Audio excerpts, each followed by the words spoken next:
Hello, everybody, and welcome into Sports Talk Chicago. Great to have all of you here with us. It is our Super Bowl preview show. We're going to preview the entire game coming up in our second segment, but we are going to lead off with this, and I'm sure many of you are looking forward to this one. Matt Nagy speaking out for the first time since being fired by the Bears. Almost a year later, he was cornered during Radio Row at the Super Bowl. Of course, he's coach with the Chiefs now. We're going to dissect everything he said and give you my unfiltered reaction to what he said as well. Later in the show, we also have some other news to talk about. NFL MVP awards going to be voted on and decided this week. Who's going to win? We'll break down the races. Also for Defensive Player of the Year, Offensive Player of the Year, Rookie, all those good stuff. We will discuss and talk about that. Plus, LeBron James is now the NBA scoring king, but is he better than MJ now still, or no? Or where do we stand on that? We're going to talk about that. You may not like my answer, but, part of the business, isn't it? Appreciate all of you being here. John Meadows is directing and producing, doing all the work behind the scenes here tonight. We are presented by our good sponsor, Amish Country Farms, for the best Amish food in all of the Chicagoland area. Check them out today. Fresh imports weekly from the Amish of Northern Indiana. With this egg shortage going on, they are the place to go. Dozen eggs, $6.99, and they're fresh, and you know exactly what's in them. Go to Amish Country Farms today and tell them Sports Talk Chicago sent you. You can follow us on Twitter and Instagram, John Z Sports, Facebook, Jon Zaghloul, YouTube, Twitch, and Facebook. We're live all three of those places at Sports Talk Chicago as well. By the way, too, if you're listening on the podcast, we have a brand new intro. I'm sure you've heard it before. Big shout out to Bob Schmidt at Voice of Bob. He did an awesome job as the voice work for Fox Sports Radio, The Dan Patrick Show, and now Sports Talk Chicago. So feel free to drop your comments and your takes on that as well as you hear it going through the podcast here on the audio side as things move forward. Well, I want to start today with this. Matt Nagy is back.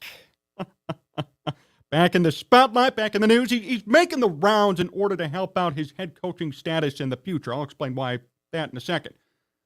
But Matt Nagy has decided that now, Super Bowl week with the Chiefs going to be in the big game, he's decided that it's time to reflect and really think about what's going on with the Bears, what happened in regards to his tenure, what he could look forward to and improve upon in the future.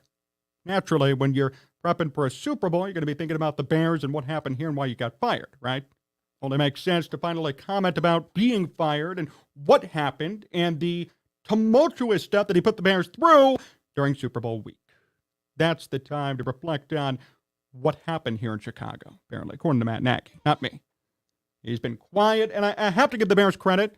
There was no exit press conference. There was no exit press conference with Ryan Poles, with Matt Eberflus, with ownership about what happened to Matt Nagy. He just kind of vanished, kind of went away. And according to some reporting from Adam Hogue, he said that Nagy went on a 20-day retreat to South Africa, came back, and was immediately offered and did accept the Chiefs job that he has right now on the offensive staff, right back to where he was with Andy Reid. Guess it took him 20 days to understand what his next move would be. Some other people never get another chance in the NFL, but I guess Matt Nagy, after killing Justin Fields almost and ruining the career of Mitch Trubisky, deserves one more chance in football.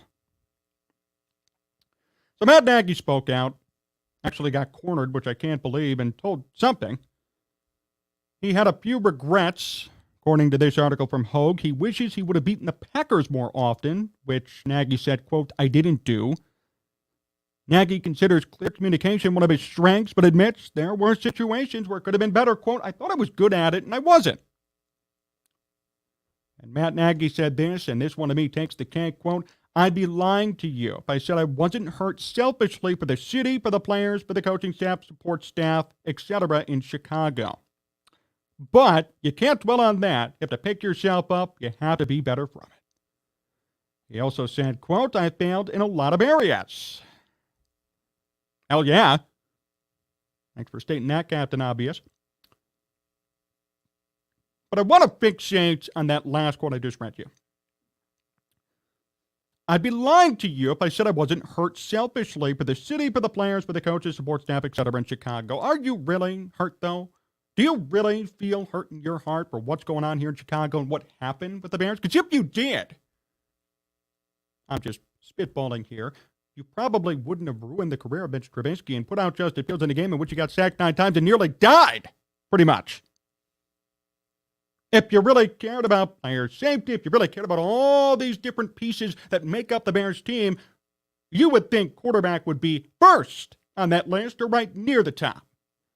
Turns out it wasn't for Nagy. He was okay with ruining Mitch Trubisky's career, with putting in a mishmash of quarterbacks at one point, Nick Foles getting starts, Andy Dalton getting starts, and then throwing Justin Fields to the Wolves on a team that had absolutely nothing. Trying to win over or save his job, or I don't even know what the point of it was, but that's what he did. Those are the actions that he committed. Good communication guy. Yeah, that really makes sense. How about lying to media all the time about whether or not he was calling plays in any other media market, especially New York, really. Detroit, there are other markets. The press would really get on somebody, would get on the coach if they lied about that. Matt Nagy lied, flip-flop midseason, and nobody said a word. Because nobody wants to ask the tough questions. There are very few, I should say. A couple of them are friends of this program, actually. Very few who want to ask the tough questions about Matt Nagy and about his tenure. And I have to say, it's the most uncovered tenure that I've seen in Bears history. They were all over Mark Trestman. They were all over Lovie Smith, all over John Fox. But for some reason, Matt Nagy gets to ride off into the sunset, go to the Super Bowl now. And this is the first we're hearing from him in about 9-10 months. Actually, a year, pretty much now. Last year, at this time, he was fired. So a year later, well, he gets to be in the Super Bowl. Finally, somebody corners him for 15 minutes and he gets to talk. In this setting, but Super Bowl. So you're not going to get the full story, nor are you going to get any authentic emotion or reaction. The whole thing's going to be about the big game and what's going to happen. What do you think's going to happen? Are you going to get a ring? Everybody's worried about that and the fun stuff instead of, hey, why'd you screw up over here? Why'd you ruin a couple of quarterbacks' careers, almost, at least in Fields? Why did you run the Bears into the ground? He's part of the problem, not the solution. I talked about this a couple of weeks ago. When Ryan Poles inherited this team, the Bears were the least desirable organization in football. Cap trouble. No head coach. Justin Fields undeveloped because of said head coach. So many issues that faced this team, and now look where they are today. Matt Nagy was part of the reason the Bears were so undesirable. And to this day, we see media kind of kissing his ass. Saw a couple of people today say, well, he was still a nice guy. Yeah, nice guy, my something. Because I'll tell you what, if he was such a nice guy, why did he ruin careers? Why did he throw Justin Fields into danger? Why did he bash Mitch Trubisky so much to the point where fans turned on him, where the guy can't even post on social media, he was run out of town. And now he's a walking meme in the NFL. There is no other quarterback who gets as much hate in regards to draft positioning than what the coach did to him than Mitch Trubisky. Maybe Tua Tagovailoa now. But at least he played well this year and got some sort of recognition. Everybody goes after him every single day, mostly due to what Matt Nagy did to him.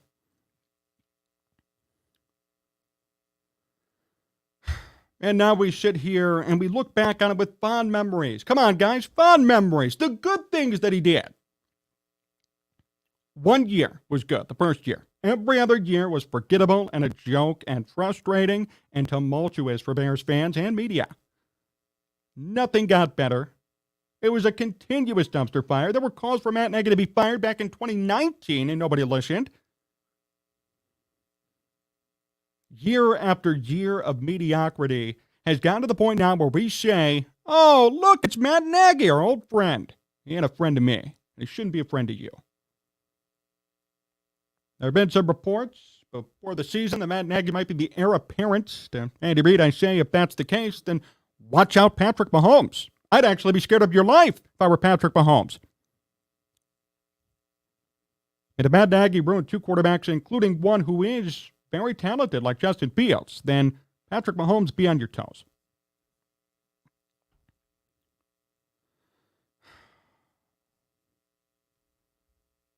I'm just happy we got quotes from him. I'm a guy who's all about closure. I want to know what happens, follow what happens, and see something to the end. That's what you got to do. See something to the end. You don't just sit there midway and let it go. You're a man, you see something to the end. You make sure the job gets done. And in my case, I will continue to follow this story for the next 10, 15 years. Because, as I told John just before we went on the air, Josh McDaniels, right, out in Vegas, he went off into the sunset after getting fired by Denver for making a plethora of questionable decisions. Went back to New England, almost took that Colts job, but still stayed with New England. Now we got the new job in Las Vegas, and they would have fired him if they could have afforded it. I have a sick feeling that's going to be very similar to what Matt Nagy did and what Matt Nagy will be. Offensive guru, offensive genius, quarterback whisperer. Gets run out of town in Chicago. Takes a couple of years. Very quiet. Mid-level roles. Oh, Patrick Mahomes. Hey, look what I did with him, right? Because anybody could take credit for that. And then he'll turn around in 4 or 5 years and be in the head coaching market again. Then he'll go back to a different team, run another quarterback, and we'll say, we told you so. That's why I'm never going to stop following this story.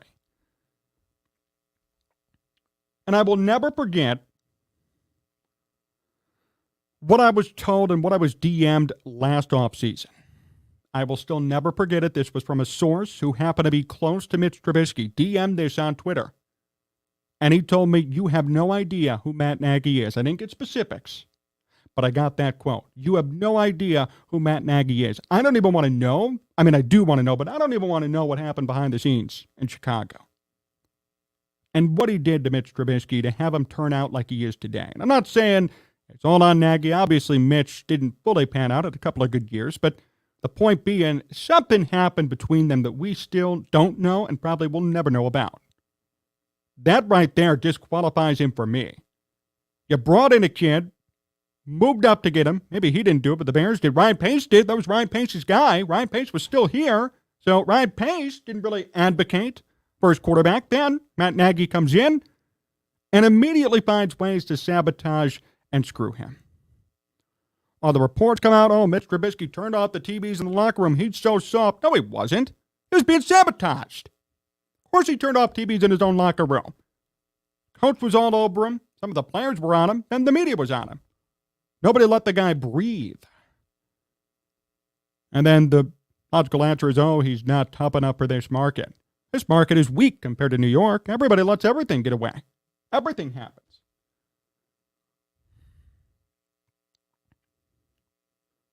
So I just find it very despicable what Matt Nagy did to Mitch Trubisky here. And I personally can never forget it, not just because I'm a Mitch Trubisky supporter. If it was any quarterback, it was Justin Fields, which I talked about last year on this show. Look what he did to Justin Fields. Justin Fields was beat up. He was hurt. He was, first of all, benched for Andy Dalton, right move, then comes in randomly during a Browns game, gets sacked 9 times.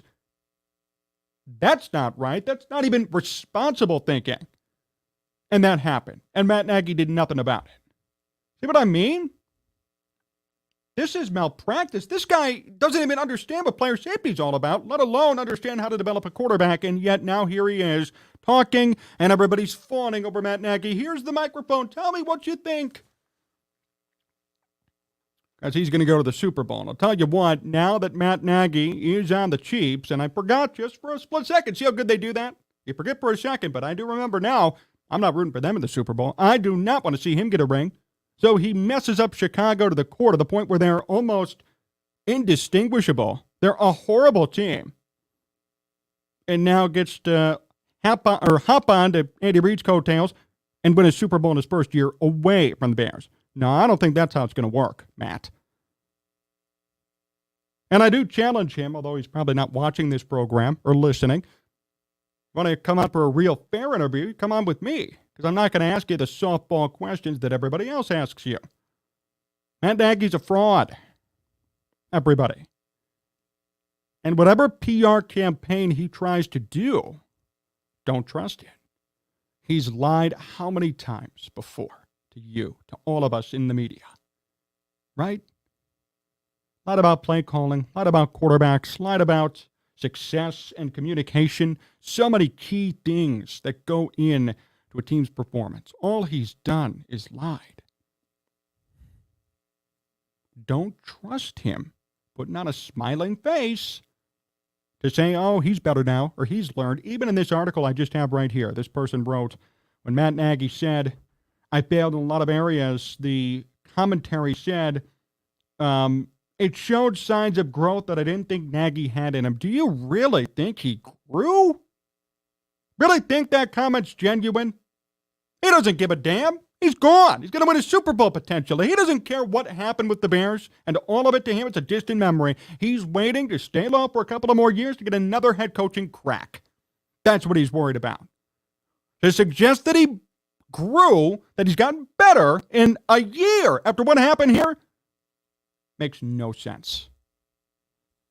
And I just find it appalling that even to this day, he has the chance to coach in the NFL and to coach a legendary QB. If it were me, even if it were my kids, let's say my kids play Pee Wee football, I wouldn't trust Matt Nagy to coach them. If my kids played Pee Wee football, I would not trust him to coach them. And here's why: they'd get killed. I don't trust Matt Nagy, and neither should you. Take a look at some of these comments here. I'm sure a lot of you enjoyed that show open. I have been working for this rant. Yes, John. Hey, John. No cure for ineptness. Nagy was a stubborn and arrogant head coach. He stopped and started calling plays like he was changing underwear. Glad he is gone. Art, comment of the night so far. I love it. Aaron. Yep, no cure for mediocrity with Nagy and Pace. Hopefully Mitch will tell us what happened when he retires. Me too. I'd love to hear some expose from Mitch Trubisky when he's 40 years old, telling us what really happened here in Chicago. Please come to the show, Matt Nagy. If I ever get the chance to talk to Mitch here in Pittsburgh, I'll bring him on your show, John Real Talk. Yeah. I'd love to get the full story. You know, I tried so hard with that source. I got close, but no cigar. I think I pushed too much. Probably pushed too much, but that's okay. Wanted to get the real story. Care about Mitch Trubisky. Care about his well-being more than whatever the hell Matt Nagy's got going on.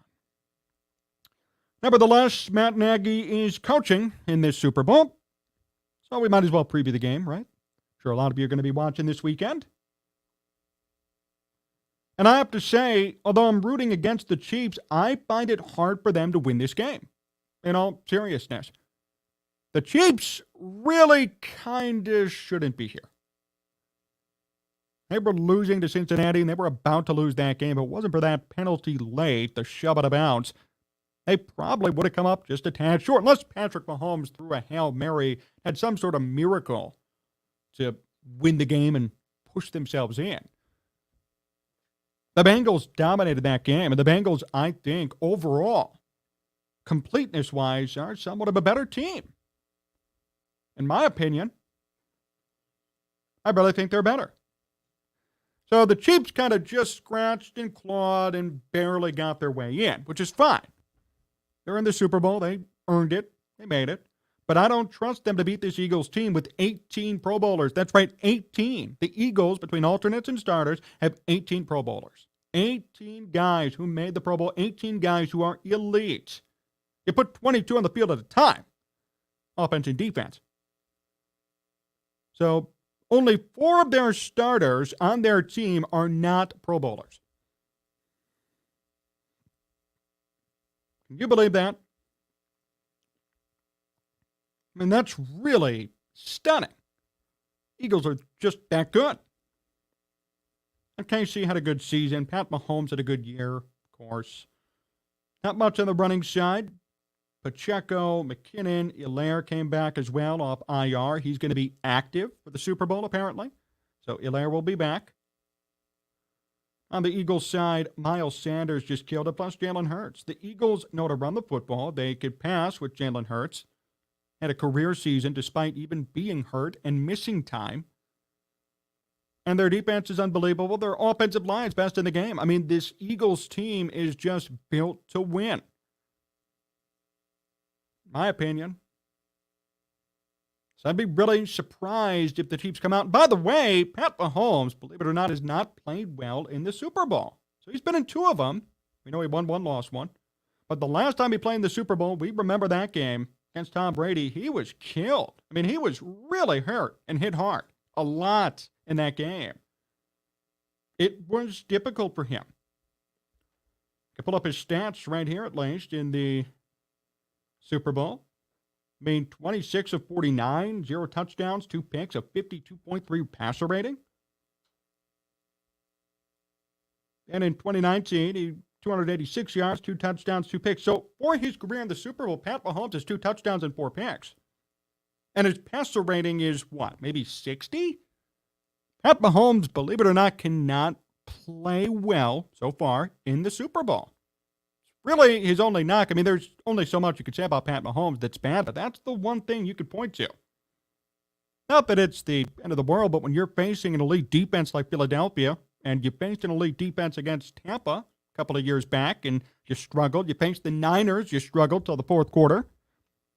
What do you think is going to happen on Sunday? You think Pat Mahomes is going to walk in and just start throwing darts and 4 touchdowns, no picks, big game? I don't think so. I think he's going to struggle. And I think this Chiefs offense is going to struggle.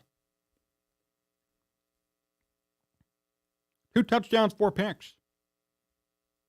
You don't have much of a running game, and you're bringing back a running back who has been hurt, has missed time. Hilaire just got activated off the IR yesterday, and he's coming back. Pacheco's still there. McKinnon's there. There are just tons of moving pieces, running-wise, for them.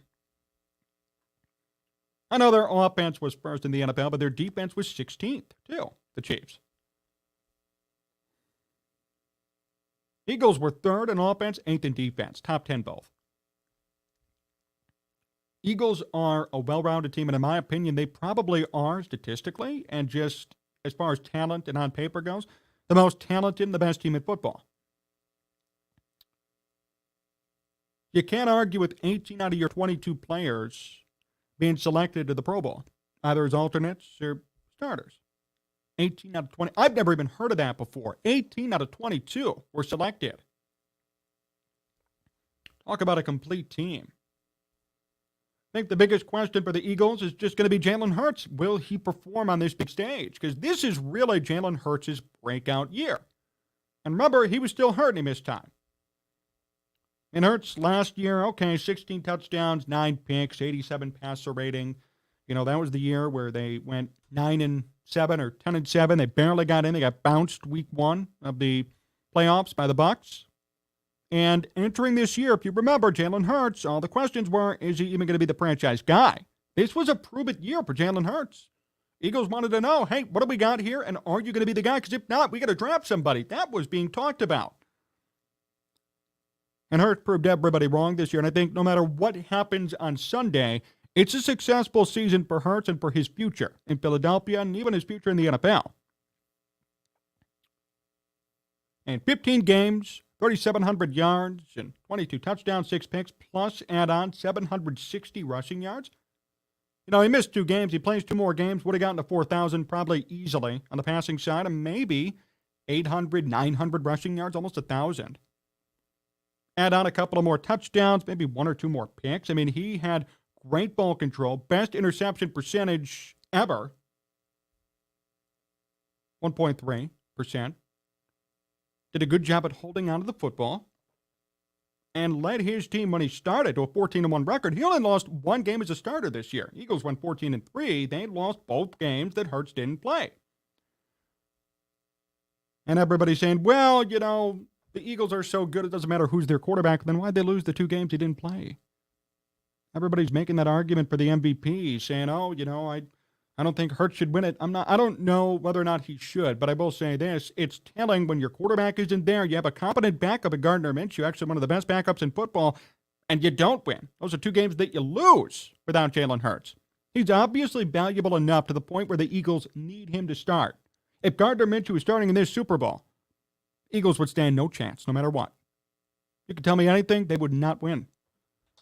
Jalen Hurts is their answer. But the big question is, will he show up and perform in this big of a game? Because I'll tell you what, if Patrick Mahomes has trouble showing up and playing in this big of a game, I don't know if I can trust Jalen Hurts either. The one thing Hurts has going for him is that this Chiefs defense is mid-level, almost mediocre. They're 16th in the NFL. So you're going up against a bend and sometimes break defense. And as far as Patrick Mahomes goes, he goes up against a great defense, and he's facing a great offense. Just logistically speaking, you would think Philadelphia has a slight advantage here. Now, again, I know, okay, Kansas City has the experience. Patrick Mahomes has played in a couple of Super Bowls. A lot of these guys are ready for the big stage. They are. But the Eagles have the talent that Kansas City doesn't have. So then the question is, how do you balance it? And who's going to come out on top? That's why they play the game. But I firmly believe at this point that it will be Philadelphia winning. I think it's going to be close. It's not going to be a blowout. Going to be down to the wire. And if I had to make a score prediction, which I've been doing all year, so I guess I'll do it here, I'm going to say 38-31. Eagles win. So my final score is 38-31. Philadelphia comes out on top, and they win the Super Bowl in Nick Sirianni's second year and in Jalen Hurts' third year. And by the way, Bears fans watching this game, I encourage you to take a look closely at what Philadelphia has done. Their trajectory should be what the Bears do. You've heard this all season from me, from others on this program, my guests. Same thing. If Philadelphia started off low, Jalen Hurts comes in for Carson Wentz on popular move, Doug Peterson gets fired. Sound similar to anybody? They bring in a new coach. All of a sudden they're 10-7, but they still get bounced, and Jalen Hurts isn't necessarily the answer. And this year, in a prove-it year, second-year head coach, third-year QB, you're the damn Super Bowl. What about Justin Fields? First year, lame duck head coach, gets beat up, coach gets fired, new year, different coach comes in, new GM. Tanking, but improved performance to the point where we know Justin Fields, to an extent, is the guy. Now, what happens next year? The Bears should be around 9-8, 10-7. They should be in the wild card, then get bounced. Then the year after that, 2024, maybe 2025, why can't they contend for a Super Bowl is my thing. So Bears fans pay close attention to this game. I would. You could be looking into a mirror on Sunday. And I think that's very intriguing. I think there are so many similarities between the Bears situation today and what the Eagles were 2 and 1 year ago. And that's the exciting part. We talk about this every week, and I'm going to keep hammering it in because it's so important. The Bears have a lot of hope right now. There's a lot going for them. And this Eagles team, as you see it, could be the Bears in a couple of years if they play their cards right. Record cap space, top pick, good quarterback. Look what the Eagles have. 18 out of 22 players are in the Pro Bowl. Bears, hey, wake up and do the same thing. The Bears should be doing that then.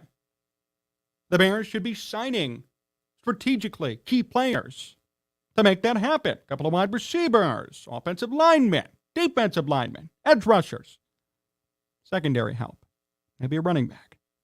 A lot of holes.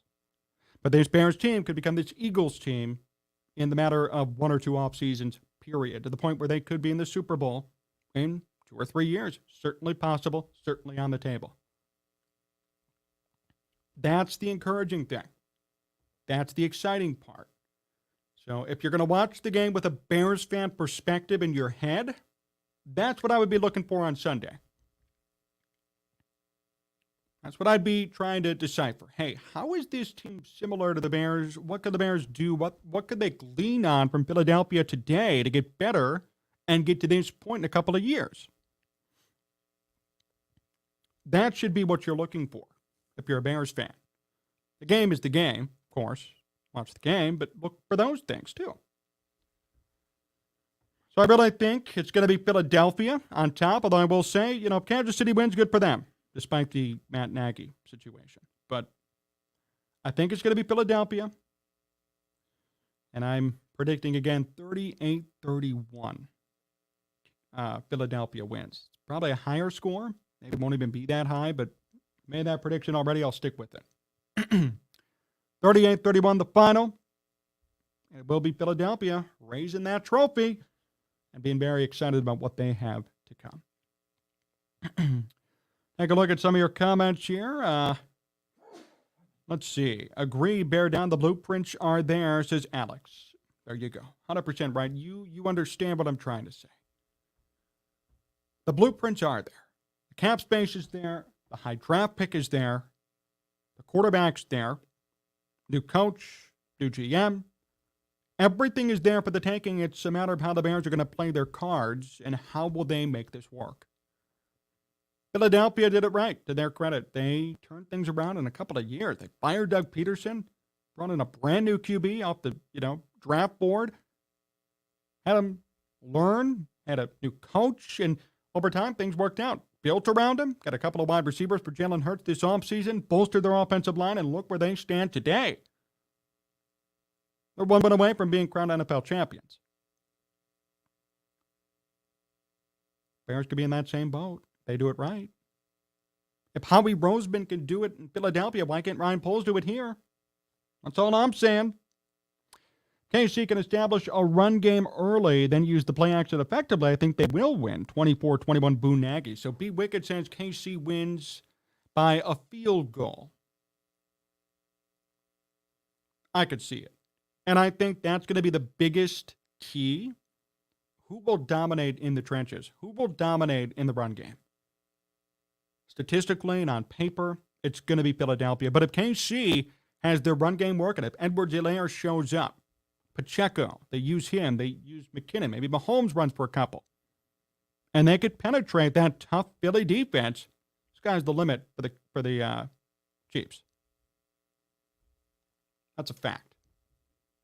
Sky's the limit for the Chiefs if they establish the run game early and find a way to penetrate that Eagles defense.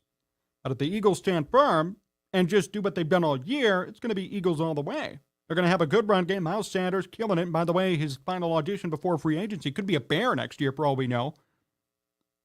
So they have the run game. They have Jalen Hurts healthy and ready to go. They have 18 Pro Bowlers on that field, offense and defense. And their defense is one of the best in football. If the Eagles just do what they're supposed to do, if they just continue what they've done all year, this is their game to win easily. Combining that with Patrick Mahomes' horrendous performances, too, in 2 Super Bowls, and you've got yourself a Philadelphia winner. That's all I'm saying. I could totally see it going that way. Giving me goosebumps, John. Ha, bear down for 2025. I'm just saying. Just saying today, could be by 2025. I would prefer 2024, but if not, one more year, you get to 2025, and this team could be 13-4, 14-3, and near that Super Bowl crown. And that'd be huge. Ryan Poles and Ian Cunningham, a lot of knowledge to build this team. And by the way, Cunningham was offered the Cardinals GM job, turned it down. Titans GM job, turned it down. He said no, wants to stay here. So he knows something's going on behind the scenes here. Something good, or else he wouldn't be here. He turned down 2 primo GM jobs, maybe not so much in Arizona because of the whole Kyler Murray situation, but Tennessee, for sure, you have stuff you could build around there a little bit. Turned him down. I'm just saying, Ian Cunningham and Brian Poles at the helm, it should lead to a lot of good things for the Bears moving forward, and even as we get into next year, I think it'll go okay. Coming up the day before the Super Bowl, though, we have NFL honors and NFL rewards. So all the nominees have been put out there. They've been selected already. The question is who's going to win. We're going to break down each category. I'm going to give you a prediction of who I think should win, and then I'll, talk about who may win. Because usually when I pick somebody, they never win. Let's put it that way. Always happens every year. So we'll go to MVP first. 4 quarterbacks, 1 wide receiver. Wide receiver up there. What's going on? Josh Allen, Joe Burrow, Jalen Hurts, Justin Jefferson, and Patrick Mahomes. Pretty intriguing list. I would cross off Allen immediately, only because of his playoff performance. Now, playoffs aren't going to be considered in this voting, but I'll tell you what, Josh Allen has never been to an AFC championship game. That should shock some people. Josh Allen, he's the best quarterback, MVP candidate, all these things about Josh Allen, yet He's never been to an AFC Championship game. Now, you could say, well, Pat Mahomes and Joe Burrow, how are you going to get past him? Well, that's Josh Allen's job. If he's so elite, if he's so good, why has he never played in an AFC Championship game? In a couple of years, if this trend continues, the Bills could be on the search for a new quarterback. Just saying. Josh Allen's off that list. Jalen Hurts on the list as well. Now, Hurts is certainly valuable, but he missed a couple of games and just does not have the numbers that somebody like Patrick Mahomes or Joe Burrow has. And that might be a shock to some, but I'm not ashamed to say that. Hurts, 22 touchdowns, 6 picks, has some rushing yards in there. That's awesome. But does not have the Mahomes-type numbers that I think should warrant an MVP. Look at these numbers from Pat Mahomes. 5,200 passing yards, 5,250, 41 touchdowns, 12 picks. His team is in the Super Bowl again, led the league in yards, in touchdowns, and yards per game, and finished top 5 in quarterback rating, passer rating. First in QBR, which is the ESPN measured statistic. Pat Mahomes, in my opinion, is going to win the MVP. Joe Burrow is close, and Justin Jefferson had an unbelievable year, 1,800 receiving yards. He actually had the 5th most receiving yards in one season this year. Nobody even talked about it. Nobody followed the story whatsoever. Broke Minnesota's single-season franchise record, held by Chris Carter, and almost broke Calvin Johnson's record of 1,964 in a season. He had a great year, and Justin Jefferson, if he continues at this pace, could go down as one of the greats already. I mean, he's putting up 1,500, 1,600 yards first 3 years in the NFL, all 3 years in a row. That's unheard of, unprecedented. But they're not going to give the award to a wide receiver, and the Vikings went nowhere and really didn't do much and won a lot of close games. And their point differential was similar to teams that went 8-9. Not going to win it. So it's then going to come down to Burrow or Mahomes. And I have to say, Burrow, although he did good, just doesn't match up statistically to Mahomes. And that's going to be his downfall. Burrow, 4,500 yards, 35 touchdowns, 12 picks. How do you compare that to 7 more touchdowns and almost 1,000 more yards from Mahomes? And the same amount of games, too. Burrow played every game.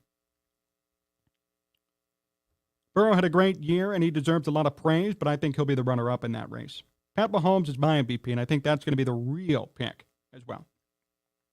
Defensive Player of the Year, Nick Bosa, Chris Jones of the Chiefs, and Micah Parsons. And I think right now, as far as I know, Parsons is going to be the favorite, 13.5 sacks. Made the AP first team All-Pro. 3 fumble recoveries as well. Can't argue with those numbers for Micah Parsons, and he was a big reason, believe it or not, why Dallas went as far as they did. It wasn't all just Dak Prescott. Dak Prescott was just a small piece of that team. He was not the answer. Micah Parsons may win it, although I will say, hey, Nick Bosa, 18.5 sacks, that's his calling card. Maybe Bosa wins it. I think either choice would be smart. But I will say, Micah Parsons, when we talk about valuableness, when we talk about being so valuable to your team, the Niners were stacked already. They had 3 different A-plus quarterbacks, really, at the end of the day. They had a good run game. They had good wide receivers. If we want to talk about a player being so valuable to his team, I would go with Parsons. Because Dak was not impressive this year. Zeke was not impressive. All the guys that are supposed to be so good on Dallas really didn't show up, but Parsons always did. Meant a lot to that team. It was a big reason why they got to where they were. Offensive Player of the Year, Tyreek Hill, Jalen Hurts, Justin Jefferson, Pat Mahomes. I think it's going to be Pat Mahomes again here. I think he might sweep the awards. That's happened many times before. Jalen Hurts does not even stack up to Pat Mahomes. Sorry. It's not even close as far as statistically. Tyreek Hill was behind Justin Jefferson, and Justin Jefferson had nearly a record-breaking year, so no go on him. It's either going to be Jefferson or Mahomes, and maybe they give Jefferson this as a consolation prize for not winning MVP. I could see it. But as far as who's most deserving, who had the most offensive impact on his team, I would have to say it's Pat Mahomes. Offensive Rookie of the Year, Garrett Wilson of the Jets, Kenneth Walker, and my guy, Brock Purdy. Brock Purdy didn't play in enough games, and that's what might hurt him, but I would not be opposed to him winning the award. I'm just saying, Brock Purdy came in, third-string guy, Mr. Irrelevant, last draft pick of the entire draft, and yet he leads his team to the NFC Championship game in his rookie year on a run. I've never seen that happen before. Kenneth Walker certainly meant a lot to Seattle. Didn't even play in every game. Averaged almost 5 yards per carry, 1,050 yards. Those numbers, though, to me aren't necessarily impressive, but he did play a big role in why Seattle got to where they were. And then Garrett Wilson of the Jets. Wilson had a decent season as well. My whole thing is the Jets weren't even relevant this year. They fell out of contention very quickly. Wilson had 83 catches for 1,100 yards. I could see Wilson winning it, and I'd be okay with that move too. But Wilson or Purdy for me. I think Wilson will win it, but I'd like Brock Purdy. I think it'd be cool to see Brock Purdy win it. AP Defensive Rookie of the Year, it is Sauce Gardner, Aiden Hutchinson, and Tariq Woolen. Well, my goodness, Sauce Gardner was one of the best corners in football this year. He's a rookie. But Hutchinson played great for the Lions, too. I think either way, you're good making one of those choices. My guess is it's going to be Sauce Gardner because of the New York market and because how much coverage he got coming into the NFL and then what he did this year. Literally one of the best corners in football. He ranked number 1 on PFF for coverage for cornerbacks. He was the real deal. He's continued to be the real deal. Comeback Player of the Year, Saquon Barkley, Christian McCaffrey, Geno Smith. This is Geno Smith unanimously. And I would even argue he should have been on the MVP race, too. Hey, Geno Smith broke Russell Wilson's record for most passing yards in a single season in Seattle Seahawks history. Geno Smith did it. And if it wasn't for Geno Smith, Seattle would not have been in the playoffs. Not even close. They would have been like 5-11, 5-12. They went 9-8 with Geno, made the playoffs. I don't care if they got bounced week 1. They made it in. Geno had 4,300 passing yards, had a top 5 passer rating in football, and look at how much he meant to his team. If we're talking about value to your team, again, value, that's the name of the award, most valuable player. I would argue Geno Smith deserves to win it. I don't think I'm crazy in saying that. Pat Mahomes is Pat Mahomes. Now, if the Chiefs didn't have him, maybe they'd suffer and struggle, but I still think they'd win the division. They'd make it to the playoffs. Seattle, without Geno Smith this year and his performance and what he did, maybe 5-12. Maybe even worse. Geno Smith should win that to me. And then Coach of the Year, Brian Daboll, Sean McDermott, Doug Peterson, Kyle Shanahan, and Nick Sirianni. I think it's either going to be Daboll or Peterson, and both of those two certainly deserve to be there and certainly deserve to win it more than anybody else. Everybody else had a stacked roster. They don't even qualify.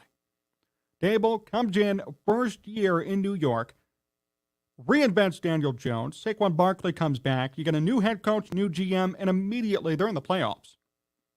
A Giants team that hadn't put up a winning record in a decade, it seemed like. A Giants team that was about to give up on Daniel Jones, who said he was a bust, and maybe he is. I'm not fully sold on him yet, but he had a great year, and it worked. What they did worked. They beat the Bears doing it. I think it's Daboll all the way with a runner-up nod to Doug Peterson. I'll admit, I didn't want the Bears to hire him. I was definitely concerned about Peterson because of the way things ended in Philadelphia, but he turned out to be great in Jacksonville. Started out very, very slow, but turned it on near the end. Trevor Lawrence was a Pro Bowler this year, 4,000 passing yards, a lot of touchdowns. Top 10 passer rating in football. So he reinvented Trevor Lawrence, made this team go from worst to first in one season. And there's so much more that they could do come next year. It is an exciting time to be a Jacksonville Jaguars fan. So a slight runner-up nod to Doug Peterson. But I don't think he's going to win it, nor do I think he should. I think this award is going to be reserved for Brian Daboll. So one more time to go through at least my picks for the awards. MVP, Pat Mahomes. Defensive Player of the Year, Micah Parsons. Offensive Player of the Year, Pat Mahomes again. Going to sweep that category. Offensive Rookie of the Year, Brock Purdy. Defensive Rookie of the Year, going to be Sauce Gardner. Comeback Player of the Year, Geno Smith, hands down. And Coach of the Year, Brian Daboll, again, hands down. Those are my picks for all these awards. And we will find out before Super Bowl Sunday as to who wins them all. Next week, we will make sure to react to those as well and break them all down. See who wins. How do you commenting here, going back and forth about Mitch Trubisky. Well, we talked about that earlier. That's okay, though. Alex, Josh Allen's playoff path has been difficult thus far in the AFC. I think as far as head-to-head QB matchups, I still like Jay Allen at quarterback. And I do too. I mean, I think he's a top 5 or top 10 quarterback in football. All I'm saying, though, is he has not made it to an AFC championship game. That should be cause for concern for Buffalo. We're not in the stage of, is Josh Allen developing? We're not in 2018, 2019 Josh Allen. We're in 2022 now. Going to be 2023 for the season. Josh Allen has to win something and prove his worth in Buffalo. That's my thing. Former New York Jet, Geno Smith. That's right. And I remember Geno Smith. I recall Geno Smith. I used to be a fan of his. I played Geno Smith on Madden all the time in Madden 2012. And all of a sudden, he kind of went into obscurity, backed up at places, kind of bounced around the NFL, then got this tryout last year when Russell Wilson got hurt, did great, stuck around, and now look at him. Geno Smith, I mean, he should be an MVP candidate, if not maybe almost winning the award. Because, again, we're talking about valuable. See, when I hear the word MVP, I think of not just stats, but also valuableness, valuability. Whatever the word is, that's what I think of when it comes to MVP. I think, how valuable was he to their team? Was it because of him they went to the playoffs, or they did a better job this year? They had a better record, whatever it is. And I could say with certainty, Geno Smith was the sole reason why Seattle went 9-8, why they made the playoffs. If Geno Smith was not quarterbacking, and if he didn't put up the performance that he did, Seattle would be 5-11. At best. What do they have? They have a nice, decent rookie running back. That's about it. A couple of wide receivers. Everything else is gone. That team has been stripped to the studs. And yet, they found a way to sneak into the postseason because of Geno Smith. Not in spite of, but because. He should be an MVP candidate.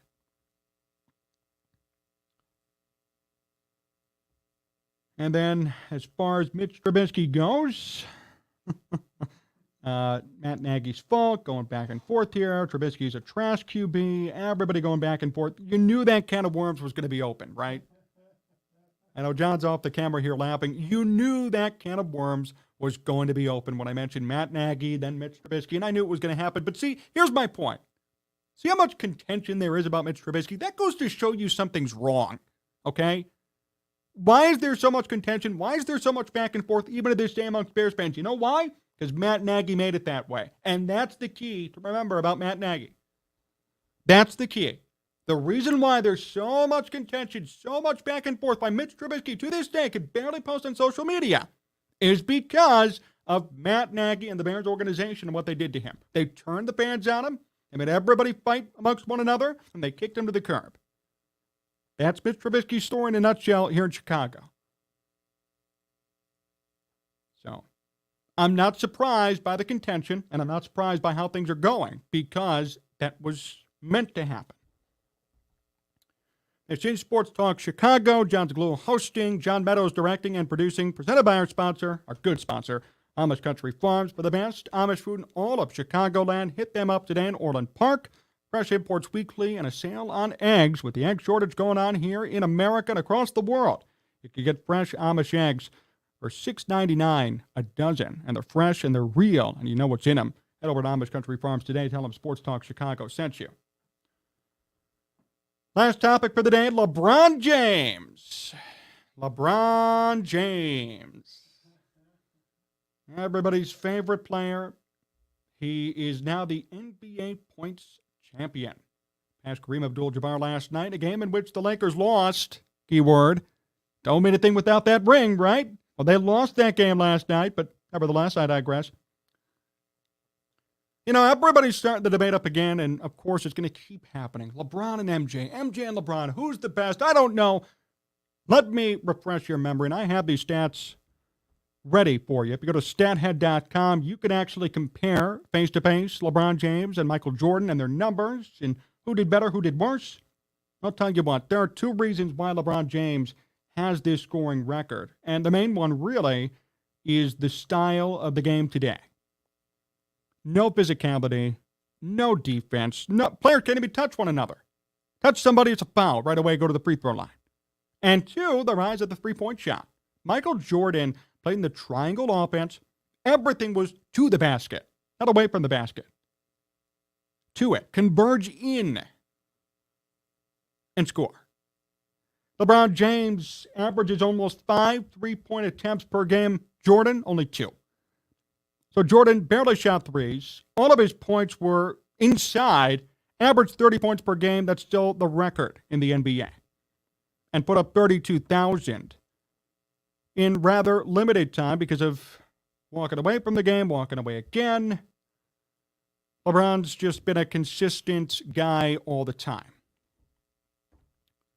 Look, you could reward consistency, and LeBron James is probably going to end up being the second best player in NBA history. Probably already is already. I mean, he holds the record now. But is LeBron James actually better? Like, when you sit down, do you really think, when you watch LeBron play, do you think, wow, this is Michael Jordan level? This is greatness that I'm watching. He is revolutionizing the game of basketball. All of that's kind of a sound no. Steph Curry has revolutionized the game of basketball. He has. Everybody shoots threes now because of him. LeBron has revolutionized the game off the court because of him. All these teams are weaker now. We have super teams, and now only 2 superstars at a minimum can play on a team, or else the team's going to suck. He made everybody beg and plead and beg and say, hey, we need to be on a team together, or else we're not going to be good. Go ask Michael Jordan if he ever thought about teaming up with Magic Johnson or Larry Bird, or begging the commissioner to put them together on a team so they could win. There was competition. There was care put into these performances from players. Michael Jordan would have never gotten on his knees and begged Chris Bosh and Dwayne Wade to join him on the Heat in 2010, like LeBron did. Michael Jordan would have never said, hey, Charles Barkley, Magic Johnson, Larry Bird, I have an idea. Let's put all of us together, come to the Bulls, or we'll go to any team, really, LA, Boston, Miami. We'll come all together, we'll be in one team, and we'll dominate the NBA for 10 years. Didn't happen. And here's the kicker. LeBron James did that, still didn't win as many championships as you all think he did. And Michael's a perfect 6-0 in the NBA Finals. LeBron's 4-6. So don't give me that whole LeBron James is better now. He has the record. You know, sometimes, and you're talking to somebody who loves numbers and loves statistics. I bashed Scott Rowland 2 weeks ago for getting in the Hall of Fame with no numbers, but I will say this. Sometimes the numbers aren't everything. Just because LeBron James hung around for 20 years and scored 2,000 points a season or 1,500 every year for 20 years doesn't necessarily mean that he's better than Michael Jordan. It just means that he lasted longer, teamed up with good players, won a couple of finals along the way, found a way to preserve his body in a sport that's now softer than ever. Softer than downy. That's what it is, the NBA. That's what the NBA is now. And that's the league that LeBron James grew up in and played in and has thrived in and is still thriving in. Michael Jordan, it was physical. Punch in the mouth, physical. Run you over, physical. Hand check, physical. Getting hit on the hand and no foul being called, physical. No three-pointers, physical, meaning that every single shot went to the basket inside. Michael Jordan going up against Patrick Ewing with his giant hands in front of his face, making shots all day long. See what I mean? It's a completely different game. And I can tell you this, and I can guarantee you this. If Michael Jordan played in today's NBA, he would have 40,000 points. He'd have 50,000 points. Michael would be doing unbelievable things that we wouldn't even imagine because nobody would even be guarding him. He'd be standing there at the three-point line, standing at the elbow, free throw line, shooting shots, wondering where the hell the defense is. It wouldn't even be fun to him. He'd probably quit because it wouldn't be challenging enough to him. That's what would happen to Michael Jordan if he played in today's NBA. He would quit because it wouldn't be enough of a challenge. It'd be too easy.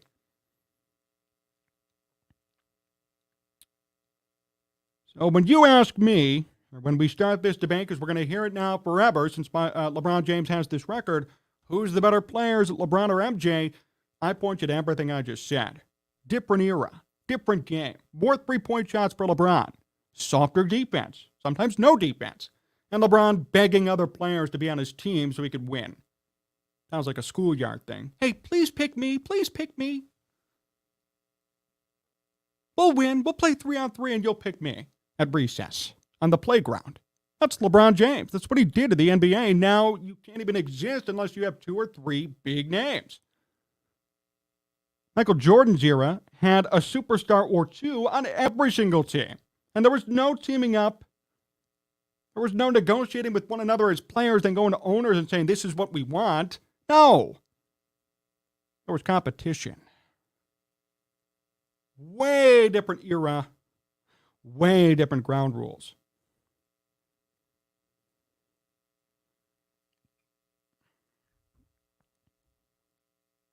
Can we finally end this debate? Is this debate over now? For anybody who wants to come in and say LeBron's better, could we just finally stop it? Statistically,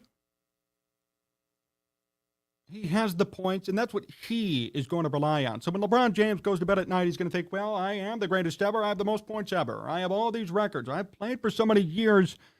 Little does he realize that the game itself has changed, and a lot of it has changed business-wise because of him. It's because of his whining and crying that the NBA now requires 2 or 3 superstars in one team. And it's actually because of his whining and crying that the game's gotten softer. Begging for foul calls. We're traveling with the basketball just for fun. No defense. I mean, the game has gotten so much worse, and it's hard for me to even watch 10 minutes of a basketball game. No joke. I remember growing up watching competitive basketball, and I didn't even watch Michael Jordan play. And I still remember the game was good. It was still a good product. But the minute that LeBron James went to Miami, for some reason, everything just collapsed. Because even the Celtics, with their big 3, Garnett and Ray Allen, Paul Pierce, for some reason, the NBA was still pretty even. I mean, the Bulls played that big 3 to nearly elimination in round 1 of the NBA playoffs in 2008, 2009. It was close. Derrick Rose, kind of a youngster, rookie, they played to Game 7. It was competitive.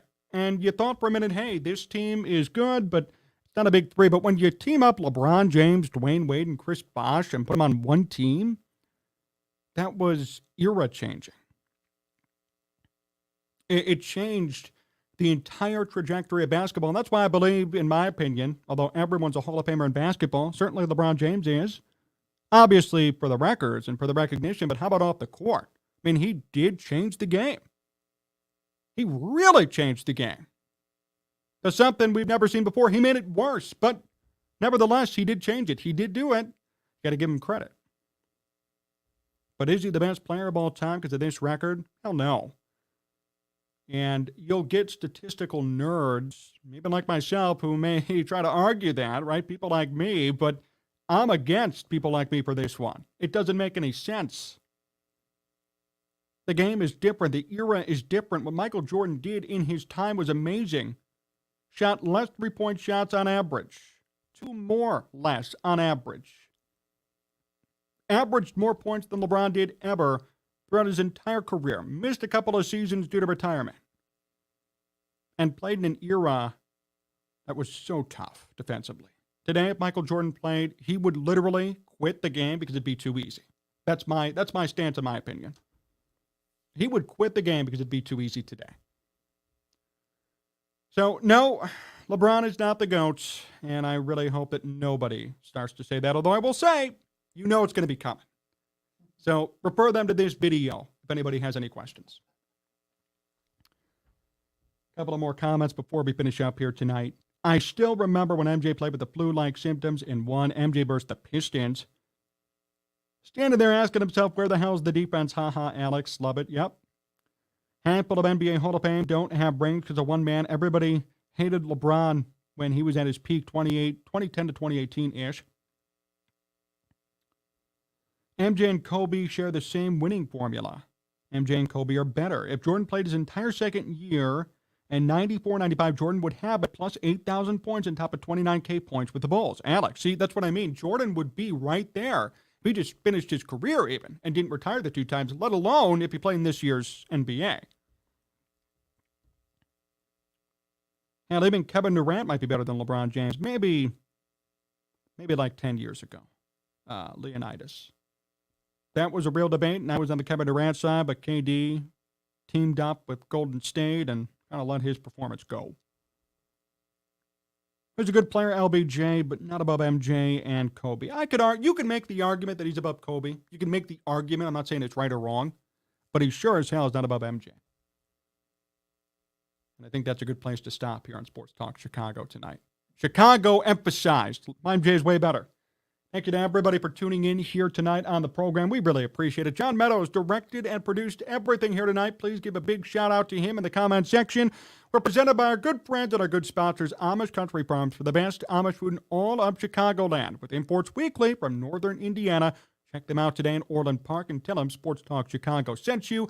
Remember, you can follow us all over the place. Twitter at Jon Z Sports, Instagram at Jon Z Sports, Facebook at Jon Zaghloul. We're live on Twitch, Facebook, and YouTube, all at Sports Talk Chicago. And after some discussions, we're going to go live for the Super Bowl this weekend. So if you're going to be hanging out with your family, with your friends, trying to watch the game, put us on in the background. You want to hear some play-by-play from me again? We're going to reprise it right here in the studio. Have a great time doing this weekend Super Bowl as well. So join us on Sunday.